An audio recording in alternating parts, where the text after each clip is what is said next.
नमस्कार दोस्तों, मैं अमरनाथ कुमार। ज्ञानवापी बारूद के ढेर पर बैठा हुआ है। दुनिया चाहे कुछ भी करे, भारत के लोग कुछ भी करें, यहाँ लिंग ढूंढा जा रहा है, शिवलिंग ढूंढा जा रहा है। हजारों शिवलिंग पहले भी तोड़े गए हैं, सरकार ने भी तोड़े हैं, लेकिन ज्ञानवापी को मुद्दा बनाया जा रहा है। ये मुद्दा जैसा मुझे लग रहा है कि देश में गृह युद्ध कराएगा और ये विश्व युद्ध भी होगा, क्योंकि पूरी दुनिया की नज़र है भारत पे, अमेरिका का भी, मिडिल ईस्ट का भी, सबका। और छोटी सी बात के लेकर के गृह युद्ध होगा, ये मेरा मानना है। और मैं देख भी रहा, दिखाई भी दे रहा है सोशल मीडिया पे लोगों की बातचीत, गाँव में क्या बातचीत चल रही है, हिंदुओं में क्या बातचीत चल रही है, मुस्लिमों में क्या बात चल रही है। सब कुछ मुझे देखने के बाद लगा कि ये बारूद के ढेर पे है, और सचमुच बारूद के ढेर पे है। सोशल मीडिया पे ही, ट्विटर पे वीरेंद्र राय जी हैं, वो लिख रहे हैं कि भारत ज्वालामुखी के ढेर पे बैठा हुआ है, लावा कभी भी निकल सकता है। उनके जवाब में सुनील शर्मा जी हैं, वो लिख रहे हैं कि एक बार जलना जरूरी है, तब जाकर होश ठिकाने आएगा। हंसराज मीना जी ट्विटर पे लिख रहे हैं, ये ट्राइबल आर्मी से हैं और सोशल एक्टिविस्ट है और बहुत फेमस है, SC ST के लिए बहुत अच्छा काम कर रहे हैं, और कहीं भी अत्याचार होता है SC ST के लिए तो सबसे पहले ये आवाज़ उठाते हैं। देश में एक्चुअल में अगर कोई दलितों का नेता है आज के दिन में आवाज़ उठाने वाला, तो हंसराज मीना है। हंसराज मीना जी लिखते हैं कि जिस देश को 21वीं में वैज्ञानिक तर्क और सोच की तरफ बढ़ना चाहिए था, वह पत्थरों की खुदाई करके पाखंड और अंधविश्वास की तरफ अग्रसर है। क्या भारत ऐसे ही विश्वगुरु बनेगा? और सबसे बड़ी बात कि किस आधार पे जजमेंट देंगे जज साहब दबाव में, और पहले भी हुआ है, जज साहब ने किस तरह का फैसला दिया है पहले, उस पर भी सवाल उठाए गए हैं।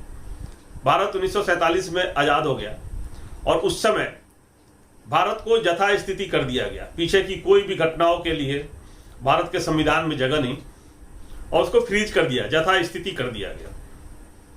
फिर फैसला कैसे देंगे 400 साल पहले के इतिहास का? इसी बात पर सुप्रीम कोर्ट के मशहूर एडवोकेट हैं प्रशांत भूषण जी, उन्होंने भी ट्विटर पे सवाल किया है। उन्होंने लिखा है कि I have not understood the need for balance in order on A blatant attempt to violate the Places of Worship Act, which freezes the places of worship as they existed on 15 August 47. How can a court permit a claim on a place of worship on basis of what may happen 400 years ago? ये भी वही पूछ रहे हैं, किस कानून से, किस IPC के तहत कोर्ट कहेगा कि तुम्हारा है और इसको हम तोड़ देंगे, चाहे इसके जगह हटा दो, चाहे इसको डिमोलिश कर दो। अगर करेगा तो तानाशाही होगा, रूल में तो है नहीं। और राजा चाह कर रहा है तानाशाही, राजा अपने लोगों को आगे लगा के हिंदू मुस्लिम करके देश का ध्यान कहीं और भटका दिया। देश की संपत्ति को धीरे धीरे बर्बाद किया जा रहा है। देश की राजा हिंदू मुस्लिम करा के मजे ले रहा है। देश की संपत्तियों को नीलाम किया जा रहा है, गिरवी रखा जा रहा है, बेचा जा रहा है, प्राइवेटाइज किया जा रहा है। कल एक मैसेज चल रहा था ट्विटर पे, जिसमें दिख रहा था कि 2.2 ट्रिलियन रुपीज की देनदारी है, कर्ज में डूबा हुआ है अडानी ग्रुप, यानी 2,20,000 करोड़, और बैंक में उनके पास मात्र 30,000 करोड़ है। तो अगर ये 2,20,000 करोड़ की वसूली हो जाए तो अडानी के पास क्या बचेगा? और जितने पहले भी उन्होंने NPA किया है, बार बार उठे हैं सवाल कि इतना लाख करोड़ माफ कर दिया, तो फिर हमारी संपत्ति कहाँ गया? हमारा संपत्ति बेचने के बाद भारत को क्या मिला? पैसे उधार में बैंक का लोन लेके खरीदा और भारत सरकार को कुछ मिला नहीं, फिर बाद में माफ कर दिया जा रहा है। हम शिवलिंग ढूंढ रहे हैं, हम मंदिर बनाने की बात कर रहे हैं। पूरे विश्व में साइंस के आधार पे लोग आगे बढ़ रहे हैं, बड़े बड़े रिसर्च हो रहे हैं, नए नई चीज़ों की खोज हो रही है। एलन मस्क टेस्ला बना के सबसे बड़ा अमीर आदमी बन गया, SpaceX रॉकेट भेज रहा है। ट्विटर खरीदने पे भी आप लोगों ने देखा था कि कैसे बात हो रही थी। और हम भारतीय शिवलिंग ढूंढ रहे हैं, पत्थर को पूज रहे हैं, और जिस शिवलिंग से अगर पूजने से भला हो तो मैं बैठता हूँ कहीं पर, मुझे खाना दे दो तुम लोग, मैं जिंदगी भर जो मुझे चाहिए वो दे दो। मुझे भी चाहिए हवाई जहाज, बड़े गाड़ी, सब कुछ चाहिए, मैं पूजा करता हूँ, मुझे दे दो, मैं कोई काम नहीं करूँगा। अगर ऐसा होता है तो कल से मैं यही राम नाम अजय श्री राम अजय हनुमान करूंगा, अजय श्री बोले करूंगा, अल्लाह अकबर करूंगा, मुझे दे दो खाना, मैं काम नहीं करूंगा। तो 5 टाइम नहीं, हम 10 टाइम करेंगे, 24 घंटे जब करते रहेंगे, मुझे दे दो। लोगों को धर्म में उलझा के नाजायज फायदा उठाया जा रहा है और देश को बर्बाद किया जा रहा है। देश में रहने वाले मुस्लिम, जितने भी मुस्लिम हैं, वो सारे के सारे भारतीय हैं। वो कहीं बाहर से नहीं आए थे, बाहर से कुछ लोग आए थे जिनके कहने पे उनको लगा कि इस्लाम अच्छी धर्म है तो इस्लाम धर्म मनाया। कुछ ने जबरदस्ती भी माना, कुछ इच्छा से, कुछ जबरदस्ती इस्लाम धर्म को कबूल किया। जब कबूल कर लिया तो भारतीय है, वो भारत में है और इस्लाम को मानने वाले। उसी तरह जो तथाकथित हिंदू है, जो हिंदू धर्म कहते हैं, जो कभी हिंदू धर्म होता ही नहीं था, बौद्ध धर्म था यहाँ इंडिया में, और बौद्ध से पहले भी कोई धर्म नहीं था। सब भारतीय के रूप में रह रहे थे, मूल निवासी जिसको कहते हो अफ्रीका से आए हुए लोग। तो यहाँ कोई धर्म था नहीं भारत में। और यहाँ हो गया ईगो का सवाल कि मैंने लोगों को बड़ी मुश्किल से मूर्ख बनाया, भारत में रहने वाले मूल निवासियों को धर्म के चश्मे में उतारा और मुगल आके यहाँ पर कब्जा कर लिया और हमारे धर्म के ऊपर कब्जा कर लिया, लोगों को भड़का दिया। ये ईगो प्रॉब्लम है और कुछ नहीं। दोनों धर्म बनाने वाले के बीच में लड़ाई चल रही है।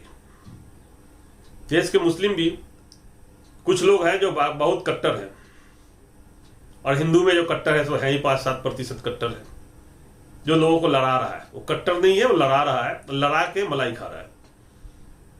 दोनों कट्टर लोगों को अपनी धार्मिक कट्टरता छोड़ना पड़ेगा, और देश के जो मूल निवासी है उसको अपनी जातीय कट्टरता को छोड़ना पड़ेगा।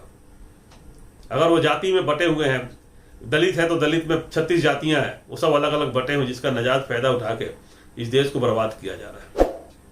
8 सालों में आपको रोजगार मिला तो बताइए, आपके बच्चे को रोजगार मिला?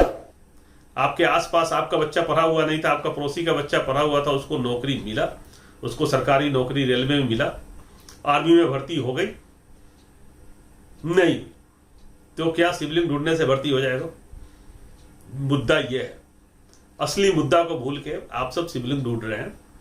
देश की अर्थव्यवस्था चौपट, सिबलिंग से नहीं आएगा अर्थव्यवस्था। चीन हमारे जमीन को कब्जा करता जा रहा है। अब डबल लेन ब्रिज बन रहा है पैंगोंग लेक के ऊपर। पहले एक बनाया था, उसको मनोबल बढ़ा, अब दूसरा बनाना शुरू किया है। हम चीन को ठेका दे रहे हैं रेलवे का व्हील बनाने के लिए। भारत की स्थिति ऐसी हो गई कि हम फैक्ट्री को भी पहिया भी नहीं बना पा रहे हैं। जो यहाँ भारत में इतने बड़े बड़े रेल कारखाने थे, इंजन बनाते थे, सब कुछ बनाते थे, आत्मनिर्भर थे, वो आत्मनिर्भर भारत अब चीन निर्भर हो गया, पहिया बनाने के लिए बाहर दे रहे हैं। ये सब सोचना पड़ेगा। भारत बारूद के ढेर पे है और आप सबको सोचना है कि इसको तीली लगाने वाले को उजागर करे, उसको तीली न लगाने दे इस बारूद के ढेर में, और उसको पकड़ के उसका नकाब को बाहर करना है, उसको सबक सिखाना है, उसके मनोबल को तोड़ना है। उसके लिए आप सबको एकजुट होना पड़ेगा, विपक्षी नेता को भी एकजुट होना पड़ेगा, और सब मिलके आगे बढ़ेंगे तभी जाके होगा। वीडियो शेयर करें, चैनल सब्सक्राइब करें, बेल आइकन प्रेस करके रखें, जिससे आने वाले वीडियो का अपडेट मिलता रहे। जय हिंद, जय भारत।